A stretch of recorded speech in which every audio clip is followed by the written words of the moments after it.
We were working on a lot of things. Again, depending on where we were going to rehearse, you give Frank a pack of cigarettes and some black coffee. I mean, it was 6, 8, 10, 12 hours was nothing, of rehearsing, songs. And, whatever I learned one day was changed the next day because I was always, he would sit there and start playing something, and then he'd say, play this line, and then I play, and I have to write it down and try and memorize it. And the next day, he'd change and he'd give that voice to somebody else. And so the rehearsal schedule was lengthy, to say the least, and it was like a total commitment. Besides, after the rehearsal, coming home and trying to memorize what I had just learned, because there was going to be no music on stage.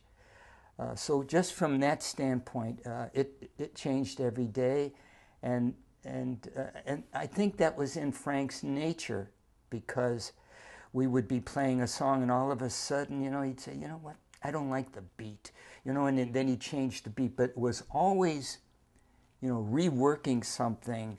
So I had, these little notebooks of, and I actually have some original stuff that he wrote, but it was constantly changing, and for me, it was a challenge that I hadn't encountered reading-wise, because I wasn't interested in rock and some of the early blues, whatever.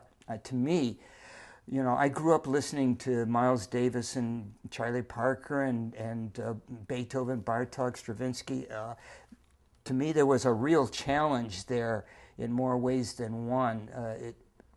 The blues and rock, whatever, just a little too primitive for me. So, but at the same time, when I started looking at the way Frank wrote some of his music and whatever, and again trying to memorize that, that was a challenge that I hadn't gotten before or since.